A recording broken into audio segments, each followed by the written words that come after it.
دشمن مرتضی و علی لعنت، بر دشمن صاحب الزمان لعنت. اعوذ باللہ من الشیطان اللعین الرجیم. بسم اللہ الرحمن الرحیم. قال اللہ سبحانہ تبارک و تعالی فی القرآن المجید وقولہ الحق. بسم اللہ الرحمن الرحیم. یا ایہا الرسول بلغ ما انزل الیک من ربک وان لم تفعل فما بلغت رسالتہ. عزیزان گرامی سامعین حضرات، السلام علیکم ورحمۃ اللہ وبرکاتہ. خداوند عالم اپنی قرآن مجید میں ارشاد فرما رہا ہے، کیا یا ایھا الرسول بلغ، اے رسول پہنچا دیجئے وہ پیغام، کر دیجئے تبلیغ. کون سا پیغام، کون سا SMS، کون سا پیغام، کون سی تبلیغ؟ ما انزل الیک من ربک، کہ جو تمہارے اوپر نازل کیا جا چکا ہے. عزیزان گرامی، آیت یہیں پہ نہیں رکی، اس کے آگے کیا کہا؟ وَإِن لَمْ تَفْعَلْ فَمَا بَلَّغْتَ رِسَالَتَهُ. اس آیت میں 3 موضوع ہیں اور تینوں کے اوپر تدبر اور تفکر کرنا بہت ہی زیادہ ضروری ہے. سب سے پہلا موضوع جو ہے وہ یا ایھا الرسول بلغ، اے رسول پہنچا دیجئے وہ پیغام، اے رسول تبلیغ کر دیجئے. یہاں کے اوپر عربی قاعدہ قانون کے مطابق بلغ جو ہے وہ فعل امر ہے، اور عزیزان گرامی ہمارے معاشرے میں، ہمارے سماج میں جس کو تبلیغ کہا جاتا ہے، وہ تبلیغ سے مراد یہ نماز، روزہ، حج، زکوٰۃ، خمس نہیں ہے. تبلیغ سے مراد جو ہے عزیزان گرامی ولایت علی ابن ابی طالب علیہ السلام ہے. اگر ایسا ہوتا، اگر ولایات پہ تبلیغ سے مراد جو عزیزان گرامی، اگر تبلیغ سے مراد اگر نماز، روزہ، حج، زکوٰۃ، خمس یہ ساری چیزیں ہوتیں تو رسول اللہ کیا نام صرف و صرف نماز، روزہ، حج، زکوٰۃ ان سب چیزوں کے بارے میں بتاتے اور کبھی بھی ولایت علی بن ابی طالب علیہ السلام کا اعلان نہ کرتے. اس کا مطلب یہ ہوا کہ جو لوگ کاندھے کے اوپر اپنا بوریا بستر اٹھا کے جو لے کے چلتے ہیں تبلیغ کرنے کے لیے، وہ تبلیغ نہیں کرتے ہیں بلکہ وہ کیا نا دعوت دیتے ہیں. کس کی طرف؟ اللہ کی طرف، نماز، روزے وغیرہ ان سب چیزوں کی طرف.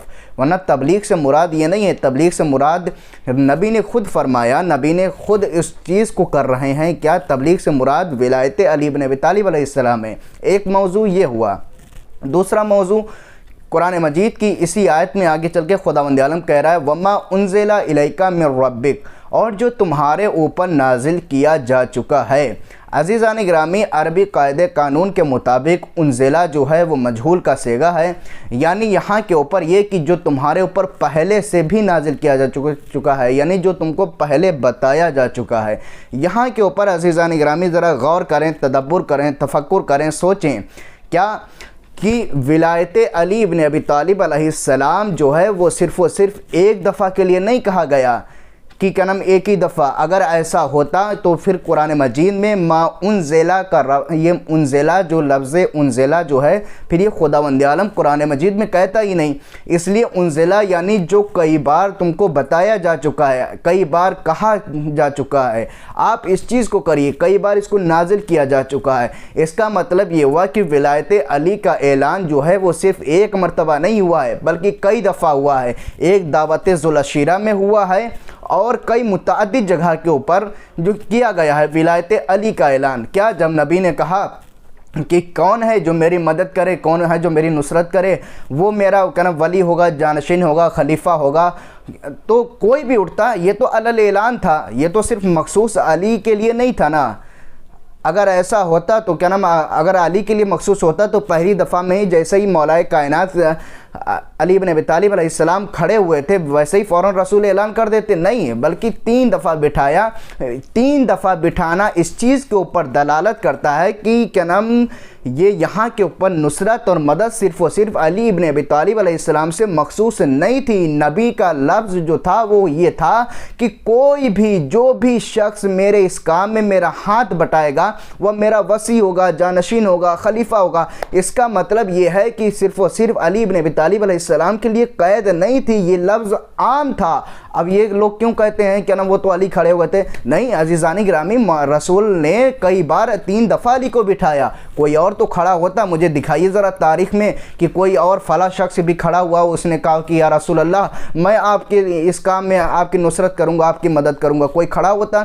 کوئی بھی شخص نہیں کھڑا ہوا عزیزان گرامی۔ ایک پہلو یہ، اس کے بعد عزیزان گرامی یہ تو کیا نام ولایت کا اعلان تھا، اس کے بعد ہے کیا نام وما انزل الیک من ربک وان لم تفعل فما بلغت رسالتہ، اور اگر تم نے یہ کام کیا نہیں تو اے نبی، اے میرے حبیب، تم نے گویا رسالت کا کوئی کام ہی انجام نہیں دیا۔ دیکھیے آسان لفظوں میں اس کو سمجھیے، دیکھیے ایک شخص ہے جو دن رات ڈیوٹی کرتا ہے، اس کے بعد مالک نے اس سے کہا کہ ایسا کرو، یہ گلاس کا پانی جو ہے نا وہاں پہ جا کے رکھ دو، یا گلاس کا پانی مجھے لا کے دے دو۔ اگر تم نے یہاں پہ لا کے دے دیا تو پھر ہم سمجھیں گے کہ ہاں تم نے پورا کام کیا۔ اگر اس کو نہیں کیا تم نے، اس نے شرط لگا دی کیا؟ اگر تم نے یہ کام نہیں کیا تو گویا تم نے کچھ کام ہی نہیں کیا۔ اب وہ شخص کیا کرے گا؟ وہ گلاس اٹھا کے چاہے جہاں رکھنا ہوگا، چاہے اس کو دینا ہوگا اس کو دے گا، چاہے اس کو دینا ہوگا، چاہے جس کو جہاں پہ مالک کہے گا وہاں پہ رکھے۔ اسی طریقے سے رسالت کا یہاں کے اوپر یہ قاعدہ قانون تھا، اے میرے حبیب اگر تم نے یہ کام کیا نہیں ہے تو گویا رسالت کا کوئی کام ہی انجام نہیں دیا۔ تو عزیزان گرامی، یہ ولایت علی بن ابی طالب علیہ السلام بہت اہم پہلو ہے، جس کو ہم بہت ہی آسان سمجھتے ہیں کہ کیا نام مولا کائنات غدیر خم میں مولا بنا دیے گئے، من کن تو مولا فاز علی مولا کا اعلان ہو گیا، جس کو ہم اتنا آسان سمجھتے ہیں یہ آسان نہیں ہے۔ اگر اتنا آسان یہ ولایت علی بن ابی طالب علیہ السلام اگر یہ اتنی آسان ہوتی تو ہر شخص لا الہ الا اللہ محمد رسول اللہ کا کلمہ پڑھنے والا ہر شخص ولایت کو مانتا ہوتا۔ نہیں عزیزان گرامی، ولایت علی بن ابی طالب علیہ السلام کا تعلق جو ہے لا الہ الا اللہ محمد رسول اللہ سے نہیں ہے، بلکہ علی کی ولایت کا اقرار جو ہے وہ طہارت سے ہے، علی کی محبت جو ہے وہ طہارت سے ہے۔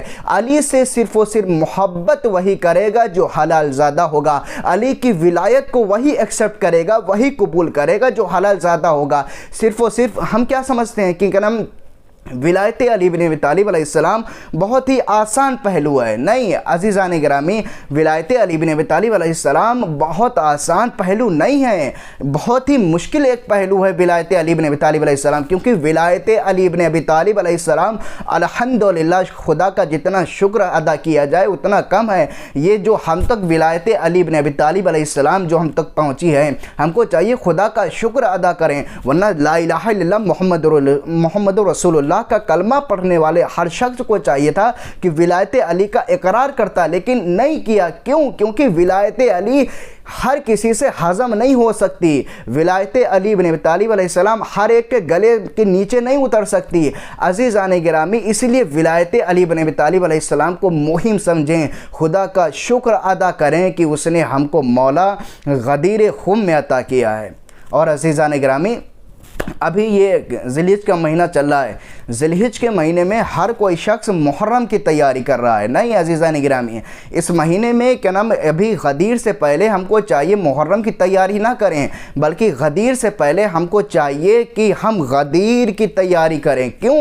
کیونکہ اگر لوگوں نے غدیر کو نہ بھلایا ہوتا تو آج واقع کربلا ہوا ہی نہیں ہوتا۔ یہی سبب ہے کہ لوگوں نے کیا واقع کربلا کو بھلایا اور لوگوں نے واقع غدیر کو بھلایا، لوگوں نے ولایت علی کو بھلایا، اسی وجہ سے واقع کربلا رونما ہوا، اسی وجہ سے واقع کربلا ہوا۔ اسی وجہ سے ہم کو چاہیے کہ ذی الحجہ کے مہینے میں غدیر سے پہلے غدیر کی تیاری کریں، محرم کی تیاری نہ کریں۔ اسی وجہ سے امام علی رضا علیہ السلام ارشاد فرماتے ہیں کہ میں تم لوگوں کو محرم منانے کی، عاشور منانے کی اس لیے تاکید کرتا رہتا ہوں کہ کہیں ایسا نہ ہو کہ جیسے تم لوگوں نے غدیر کو بھلا دیا، کہیں ایسا نہ ہو کہ تم لوگ کہیں عاشورے کو بھی بھلا دو۔ اس لیے عزیزان گرامی، ہم کو چاہیے کہ غدیر سے پہلے ہم غدیر کی تیاری کریں، محرم کی تیاری نہ کریں۔ اگر ہم غدیر کو ایکسیپٹ کریں گے، غدیر کو مانیں گے، غدیر کی تیاری کریں گے، غدیری بنیں گے